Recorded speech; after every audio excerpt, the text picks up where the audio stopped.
in the course of this, we've had maybe about 12 to 15 different times that we've talked to wrestlers in the course of our 120 episodes here on the show where nothing is off topic. This next one's going to be really special. I can only think of one precedent for this, and that was when we talked to George the Animal Steele out of character.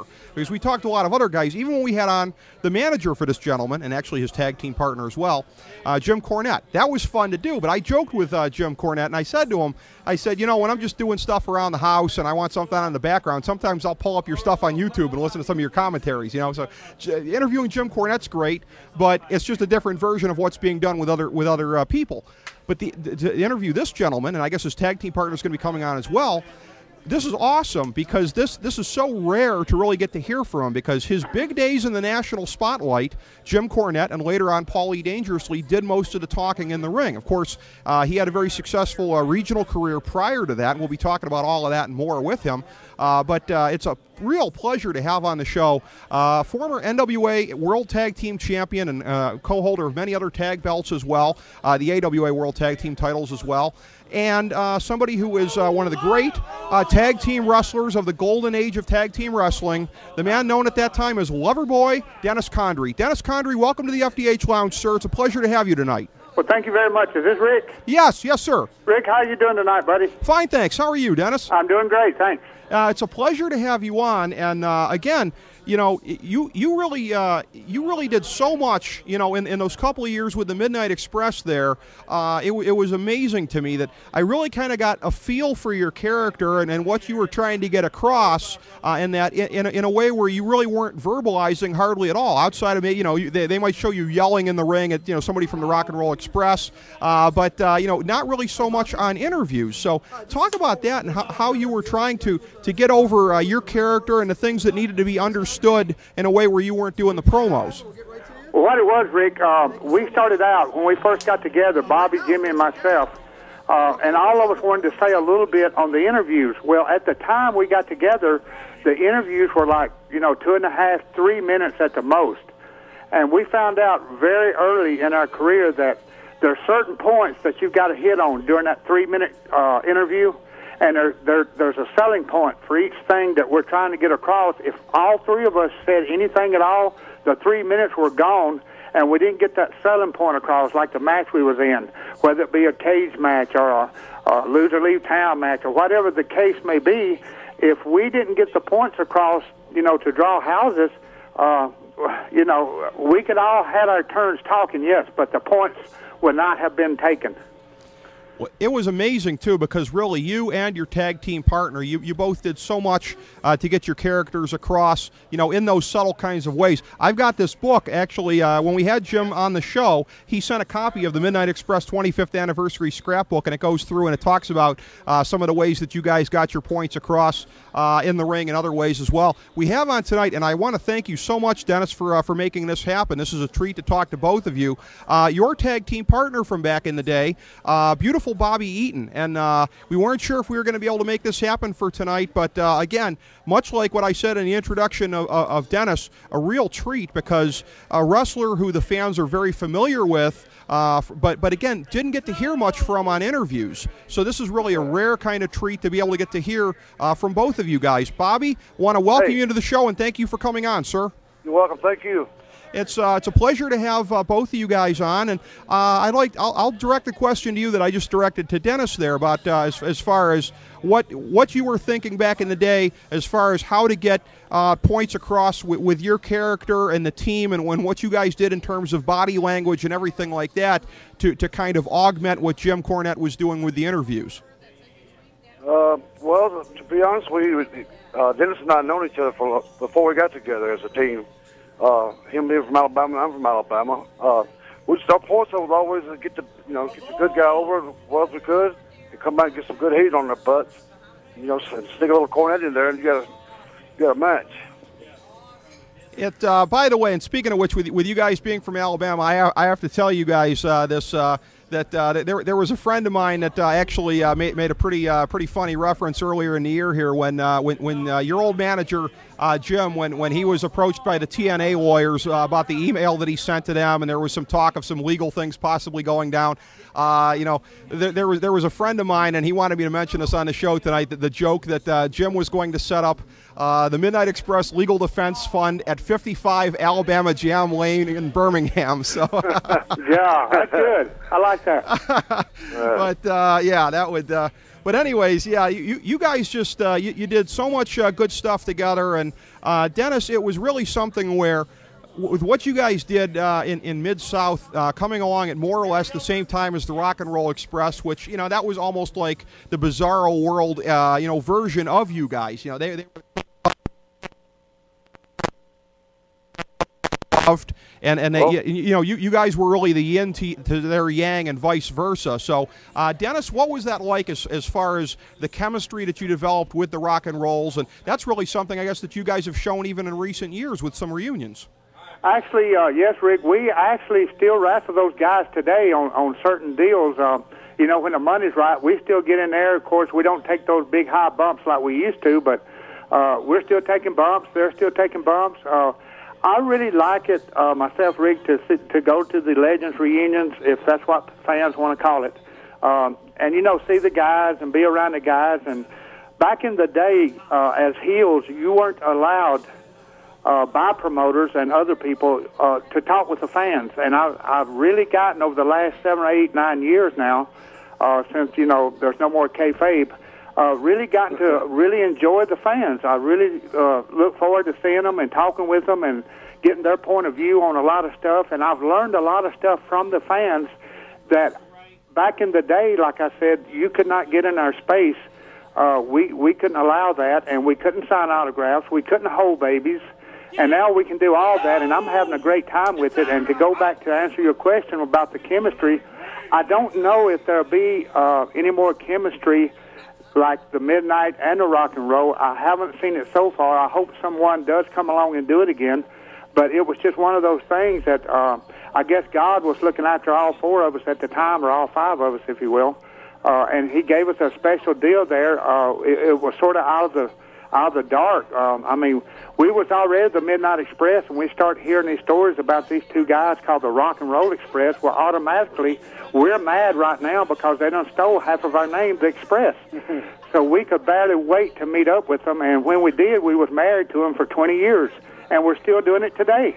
Oh, it's been absolutely amazing. And I'll tell you what, too, what you said about how it was kayfabe back then and everything, and about how you see your roles now, that's kind of similar. I mentioned to Jim when he was on the show how well you guys played your roles back in the day. I said, Jim, I used to scream at you to get your head taken off by Precious Paul back in the day. That shows how good you were. You were pushing my buttons back then. That's how good you guys were, at firing up the crowd. And Bobby, you had after Dennis, a couple more years of working with the Rock and Rolls on and off. That stretched into the early '90s when you were doing the version of it with Stan Lane. So you've had even a little bit more experience in that, Bobby. What was it like?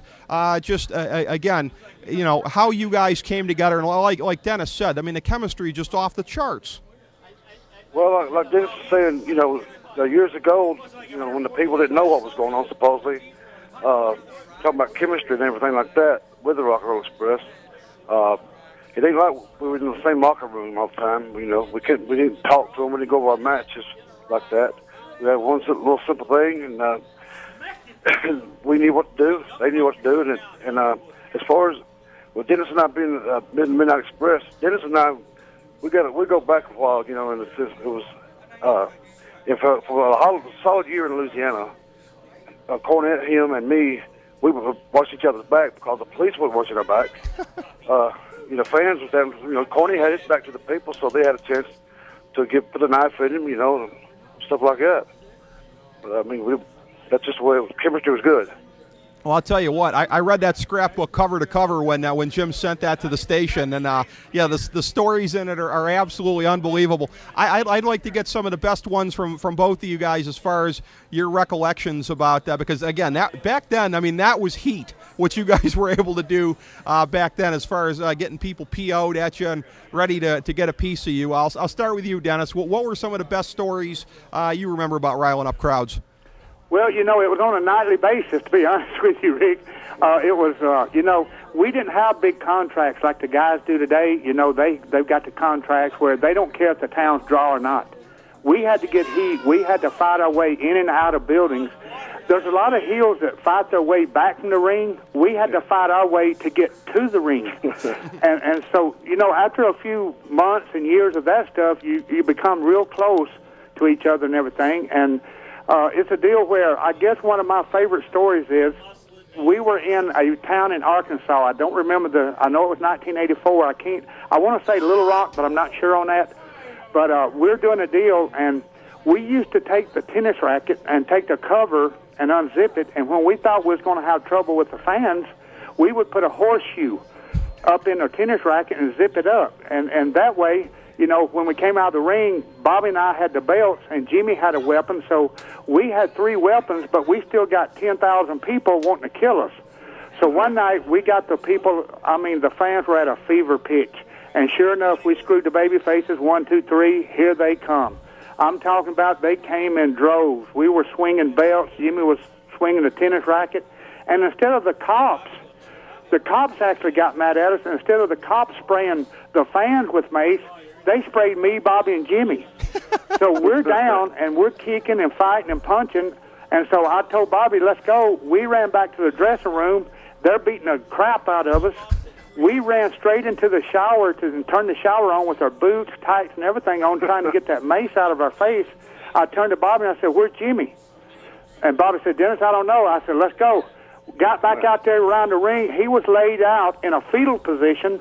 The fans had beat the crap out of him, and the cops were gone. Oh, wow.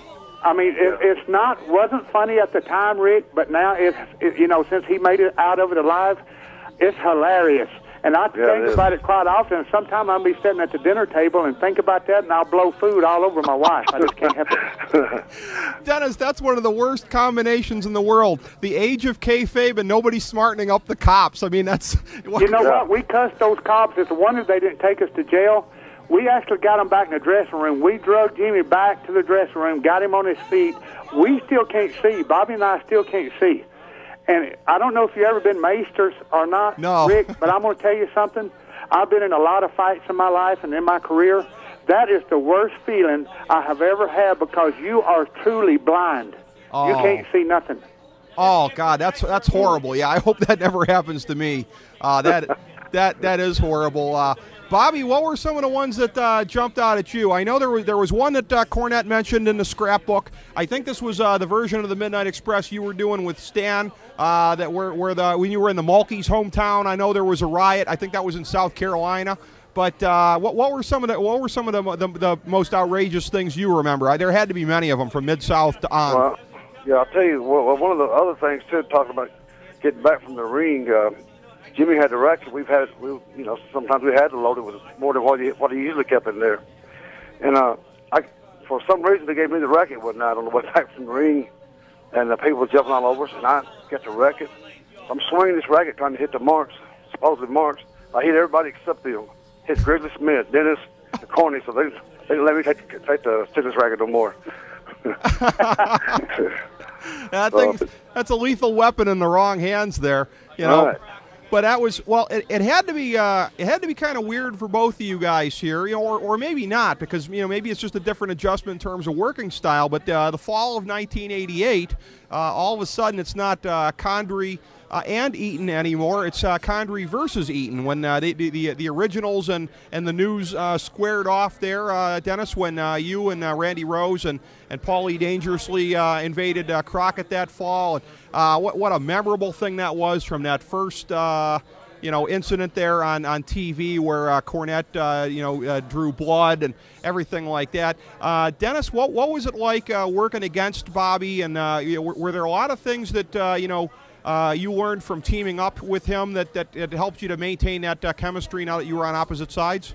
Sure, yeah. Anytime you work with, at that time it would have been Bobby and Stan and me and Randy, we knew that we was going to have just as good a match with those guys as we had with the Rock and Roll. There was no doubt in our mind. And the houses were just so, I mean, they were full everywhere we went. And in 1980, when I left the Midnights, I went out to Colorado and bought a ranch. I had no idea that I would even ever be back in the business, because at that time, Rick, there's a lot of crap going on. You know, there's talks of selling, and we didn't know if they were selling. There was talks of, hold on just a minute, my phone just went. Oh, sure. Okay, and there was talks of, you know, other people might come and do this, and we might go somewhere else. But you know, we didn't go to New York like we was offered a hell of a deal to go to New York. We decided not to do that. That's when I went to Colorado. But to answer your question, I thought settled in Colorado, and I get a call from Dusty Rhodes one day, who was the booker at WCW, and he lived in Dallas, and he said, Dennis Condrey, you need to fly down to Dallas, and we need to talk. I said, well, really, I'm not interested, Dusty. He said, well, what will it take to get you interested? I said, a whole lot of money. He said, come to Dallas, we'll talk about it. So I flew to Dallas from Denver, and we sat down. He said, Dennis, we want to do this deal that we know will draw a lot of money. Unbeknownst to me, I didn't know that the Crockett's were selling out, and I had no idea. And I don't think the Crockett's even knew at that point, but they had got this. Dusty wanted to do this angle in order to save the company, but he didn't tell me that. He just said, Dennis, we can pay you this. He said, well, how much you got to have? And I wrote a figure down that I didn't think they would say yes to, because I really didn't want to go. And I wrote this figure down, handed it to Dusty. He said, no problem, kid. And so I said, damn. But anyway, they told me what we was going to do and everything, and it was going to be an 8-week program. And at the end of 8 weeks, I was going back to my ranch, and they was going to do whatever they needed to do. Well, 4 weeks into my little deal there, we understand that Dusty gets fired. I said, well, damn, how's this going to turn out? So they brought in this new booker. I forget his name. Bobby probably knows his name. I didn't really pay any attention. I didn't really care. I just wanted to do my other 4 weeks and get the hell out of there. But anyway, it rocked along there pretty good and everything, and sure enough, the houses are coming up. Well, the Crockett's, Jim Crockett comes to us, and he says to me, and I think I told Bobby and Jimmy this, he said, Dennis, what is your deal? I said, my deal is I got 4 more weeks. He said, well, can we change that? I said, no. I said, I've got a ranch to run. I said, horses eat 7 days a week. My wife's doing it. I've had to hire 2 little high school boys that come out there and help her after school, to help her feed and water and do all that stuff 7 days a week. I can't leave her any longer. I said, I've got to go. He said, well, we want to keep you, Randy Rose, and Paul Lee. We want to get rid of Bobby, Stan, and Jimmy. I said, oh, no, y'all got to rethink that. I'm not willing to do that because, like I told you, I had to get back to my ranch. But to make a long story short, we did the 8 weeks. They came up with this deal at the end where it was going to be loser leave town. Well, I didn't show up for that pay-per-view because that wasn't figured in. Me and Dusty Rhodes didn't talk about a loser leave town match. We only talked about 8 weeks, and that was it. So when they come up with this loser leave town pay-per-view, I didn't show up for it because it was not discussed with me, because if that was the case, I'd got me another $20,000 or $30,000 out of that match. Sure. Well, in terms of the timeline, Dennis, was this when you talked to Dusty, because you and Randy and Paul Lee had put you guys together in the AWA and you'd done your deal there, and I think you'd also been in Memphis, if I remember correctly. The thing with when you talked to Dusty, was that after you had finished up with the AWA? So you were back in Colorado, you said? That was before I went to AWA. Oh, okay. That would have been '88. Okay. I didn't go to Vern Gagne to '89 or '90. Okay, yeah, that was a really fascinating stretch. Bobby, you had, of course, gotten together there with Stan, picked up with the Express, and really had some great matches over the span of that year and a half before Dennis came back into your life professionally and otherwise there to do the thing with the Express versus Express. So what was your perspective, Bobby, on working with Dennis again, and particularly in light of the experience you'd had as a tag team and anything that you'd learned about that? Well, I don't know if you know at the time that Dusty wanted to put that deal together. We'd lost a lot of guys. Well, Crockett had lost a lot of guys to WWF. I think Arn and Tully left. A lot of talent left. The territory wasn't doing good, so they was looking for something. to make pop it a little bit, you know. But as far as I'm working with Dennis, it's just like I said, I worked with him, 25 years ago against him. Mm-hmm. I work with him now with him, so I'm just, it's just everything works for me. Oh yeah, because those were some great matches. It was one of the most memorable angles that there had been. Dennis, in terms of the ranch out there in Colorado, just curious, like what type it was? Were you breeding race horses or show horses, or what type of activity was that you got into? I wish I was, Rick. The truth of the matter is, it's a boarding stable. Okay. It's right outside of Golden, Colorado, and what it is, people in Denver, when they buy their horses, they can't keep them in the city limits. So I'm out in the county, so there's actually 3 or 4 more out there within 2 or 3 miles of me, but they stay full all the time. And people, when they buy these horses, they put them out there and they come to see them. That's their kids. They'll come on the way to work, they'll see them horses and rub them down, and they'll come when they get off. And they'll rub them down. They're just like kids. And we charge quite a bit of money per horse per month. Along with that comes, we feed them, we inoculate them. But the winters out there are brutal. I mean, they're really brutal. And I've got 2 professional cowboys now. One's an old bull rider out of Laramie, Wyoming, that's been with me for about 15 years now, and named John Higgins. And he's been with me for quite a while, and his brother has joined me now. And I use kids out of school they've got a program in Colorado to help these kids get through school. I use them on the weekend and pay them, the least I can. Uh-huh. But it's done very well. The last 2 years I've had to struggle a little bit because I've had people actually walk away from their horses. And with that, I don't get their monthly payments. I've got about 13 or 14 horses now. But I can't let the horse starve. I still have to keep on feeding the horse, even though I'm not getting paid. So Sure. That's really hurt me the last couple of years, but it's coming back around now. And if good Lord's willing, I hope everything will be fine, because all my money, I bought the ranch in '89. All my money that I've made is in that ranch. Oh, yeah, I can imagine, and I can see where that would be a casualty of the economy with some people, falling behind on their payments and everything. Bobby, something I'd like to ask you about. I was talking about earlier when we first talked about how things are a little bit different now with kayfabe not being the case anymore.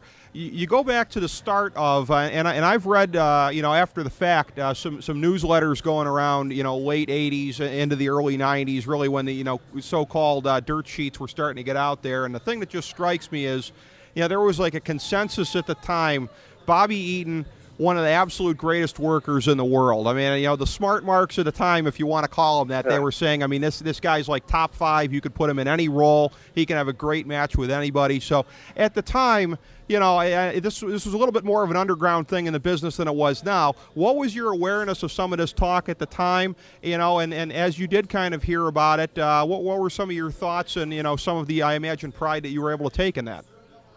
Well, I mean, that's all flattering, people, saying good things about you, As far as how I took it, I just enjoy what I'm doing, or was doing all the time, And, like I said, it's flattering for the guys to, say nice things about you.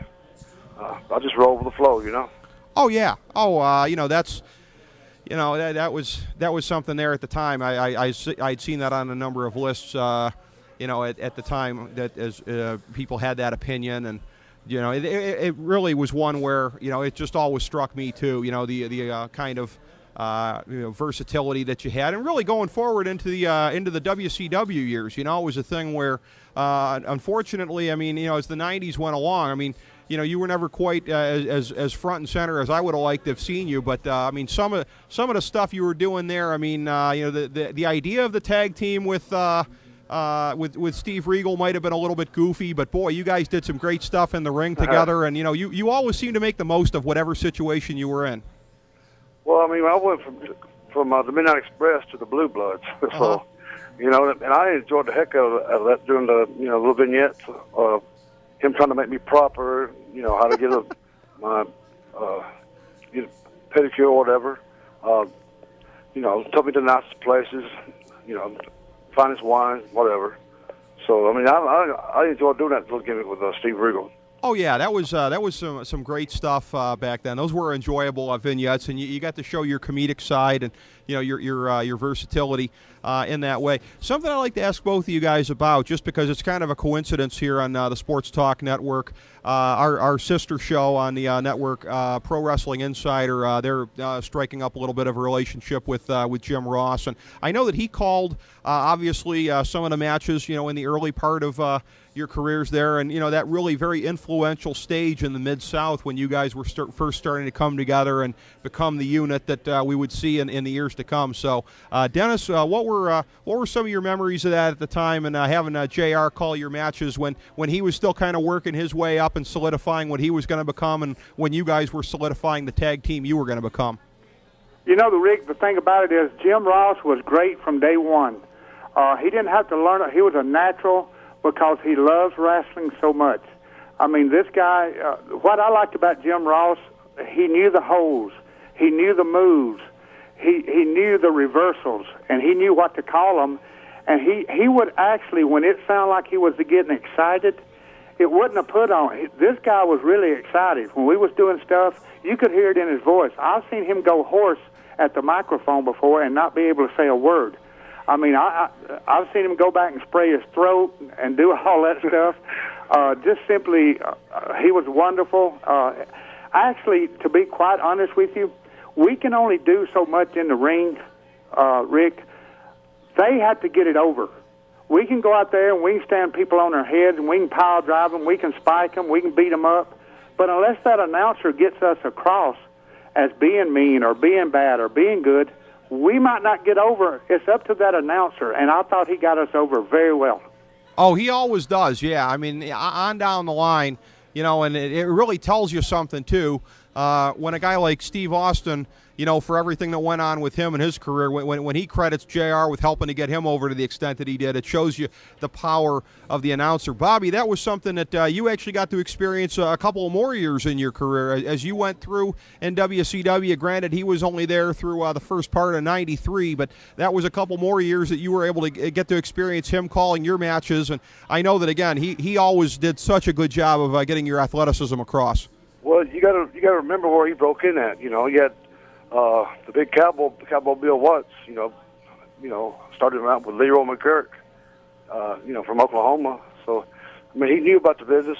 He loved the business, and there's nothing worse. And I've ran into that little problem with WCW, especially when they had the Saturday night show.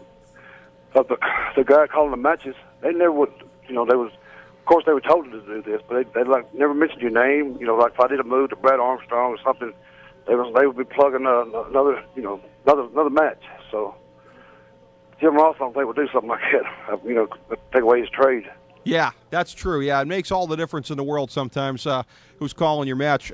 Dennis, I want to ask you something here. I can't take this for granted. I see it on your Wikipedia page. We had an experience when you guys' old coworker, Buddy Landell, was on the show, and I asked him a question about something on his Wikipedia page, and it turned out not to be true. But according to Wikipedia, Dennis, that you have been doing some work as a developmental trainer for WWE for Florida Championship Wrestling. Is that true? That is true. I had an 8-week contract with them, and I've got another one coming up. They're supposed to be sending it in the mail, actually, John Laurinaitis is. Okay. I helped train those NXT guys, those first 8. Ooh. Yeah, I helped train those guys, and if you watch real close, you'll see a couple of my little moves in there that some of them got. Well, I'll tell you what, that's that's a tremendous thing for your resume, Dennis, because, man, these guys, not all of them are that raw. Some of them have some experience in the business, but they look polished beyond their years. So, my God, way to go, Dennis. You did a heck of a job with these guys. Well, I appreciate it, and it was me by myself now. Yeah. Tom Pritchard was there, Norman Smiley. They stay there all the time. And what WWE does, and I think is a great idea, is they bring what they call guest trainers in. Mm-hmm. I think Al Snow followed me, and then I think Joe Laurinaitis followed him. And it's Tom and it's Norman Smiley all the time, but they bring in different guys. What I like to call it is different flavors of ice cream. Mm-hmm. That's 1, 2, 3 different flavors of ice cream. In other words, everything we show those guys is right, but each one of us do it a different way, so that's a different flavor of ice cream. You pick out the flavor you want, and you go with it because all three of them are right. Oh yeah, and that's I didn't know they were doing that to that extent. Really utilizing you guys in that type of way. What a tremendous idea on their part, because it really is something where you really can learn a lot of things from a lot of different guys, and no doubt that a lot you got to really love wrestling, I'm sure, and be a historian of it to get in the business. So God knows how many hours of Midnight Express stuff they've watched that they had to be marking out for getting to do that with you. But it was great, Rick. Everything I told those guys was yes, sir, no, sir. I could not make them quit calling me yes, sir, no, sir. Got real close to them. They still call me. I had 2 phone calls from 2 of them today. They still call me from advice here at my house, and they're already in WWE. They're already at work, and they still stay in touch with. That speaks volumes to me. And guess who got me the job? We was just talking about him, Mr. Jim Ross. Really? Yes. JR got no kidding. Yes. Okay. Oh, that's wonderful. Yeah, I knew he was going to be doing some stuff with FCW also. Oh, I didn't put 2 and 2 together on that. Yeah, that makes sense. Sure did, and I've had a great time. I really love it. I told Jim Ross, I said, Jim, I've got a knack for this stuff. I said, and the thing about it is when you're teaching somebody something, Rick, you can actually see this light bulb go off. Mm-hmm. When they really get it, it's sort of like they get hit in the face or somebody slaps them. And you can tell that they've got it. Now, not all of them get it, but we've got some real special guys down there. The first 8 were special. The second 8 were special. Thaddeus still calls me on a regular basis, the big guy from Florida, the Florida Gator, Thaddeus. I had to call him up the other day and tell him about Alabama beating Florida, and he hung up on me. Anyway, I rub it in every chance I get. And the thing about it is, he told me, he said, Dennis, I love Alabama when they're not playing Florida. I said, well, I like Florida when they're not playing Alabama. So we have a neutral ground there that we'll meet on. And I'm talking about just really good, courteous, kind people down there. And these are big guys. These are muscle-head guys that are smart. Most of them have gone to college. These are not dummies, and they pick up real quick. Now, Tom taught them some stuff. Norman Smiley taught them some stuff. When I got there, I taught them ring psychology. They didn't have a clue. And so I went there. That's what my 8 weeks was all about. And they told me when I went there, Dennis, I need 8 heels. So I picked those guys out after I'd been there about a week, and I started working with them, and that's what I came up with. That's not an easy job neither, if you want to train somebody right. Oh, absolutely. Because you've done that too, Bobby. You've done a lot of training yourself. It's a hard job if you want the guy to learn something, because some of these guys out there trying to break other guys in, they don't know how to work. They don't know how to wrestle. They, show a guy a headlock. They didn't take all his money. But, you got a guy like Dennis. I can see him calling him every day, picking his head, wanting to know about this and that and the psychology of the business. Oh yeah, and there's what a tough business that's got to be to learn, because you've just got to pick up so much by intuition and feel, and how to get your facial expressions to be able to sell things here, and obviously things with the move set, you got to have the athleticism. There's just so many different elements, and I don't think most people appreciate what goes into it. Gentlemen, the time has gone by so fast here. If we didn't have another segment right on tap here, I'd love to keep going with this. First of all, I'd love to get you guys back on and pick up where we left off. But second of all, we always love to give our guests a chance to get across whatever they want to here at the end of the interview, whether it be any projects you're involved with or anything like that. I'll start with you, Bobby. Anything at all that the people should know about? Well, they should know when they see Dennis and Cornette and me, at a convention or even the wrestling matches. They're going to get their money's worth. Like Dennis was saying, we don't keep flip and flop like we used to, but we can just maybe flip. They show the young guys some stuff, and it's just a thing that I love. Dennis and I just was together this past weekend. And I just look around and say, guys, I got respect for a lot of these guys. Even though they may not have been in the business 20 years, it doesn't matter as long as they respect it and know where they're going with it. Well, you know what, and whether or not you guys are still doing the same moves you used to, in my mind's eye, Bobby, you will always be on the top rope at the Techwood Drive Studios, hanging onto the rafters before you do the Alabama Jam. Thanks for having me. Oh, thank you. Okay. Dennis, all right. Goodbye, Bobby. Dennis, anything you'd like to get across here tonight before the end of the show? Oh, yes. I'd just like to say that I go out of town about every weekend, either wrestling still, or either doing seminars or Legends tours. And I have a lot of guys that are really, really interested. And back in the day, there were plenty of places to go, Rick, but now there's not a whole lot of places to go. You can go to TNA or you can go to WWE. But back in the day, we could pick up and go anywhere we wanted to at any time. I want to tell those guys, if anybody's out there listening, don't give up. If you got a dream and wrestling is in that dream, don't give up on it, because who knows? Anything can happen. And just remember one thing. It's not what you know, it's who you know in our business. It's sort of like the mafia. It's hard to get out of it. It's easy to get in, but it's hard to get out. Well, it's a fascinating business, and you and your partner and your manager, and it's great that we've had all three of you on now. You guys just did so much. So thank you for all the entertainment you've brought to me, Dennis. Thank you for the entertainment you brought to the audience here tonight with the stories and the insights and everything like that. I mean, it's just a true pleasure, and we'd love to get you back on sometime. And I hope in the course of your travels, and in the case of mine, I hope we get to meet up sometime here down the road. I hope we do too, Rick, and I want to thank you very much for all the kind words. That really means a lot to me. I can tell you know what you're talking about. You're a real wrestling fan. I love those kind of people, but it was a fun and joyful night for me. I hope everybody enjoyed it, and we'll come back anytime you need us. Oh, thank you, Dennis. Oh, that makes me feel so good to hear that. It was just so much fun. I can't even tell you. Just getting to relive some of the stuff. Thank you so much, Dennis. You're welcome. Good night, sir. Good night, Dennis. Dennis Condrey, known as Loverboy Dennis Condrey back in the day.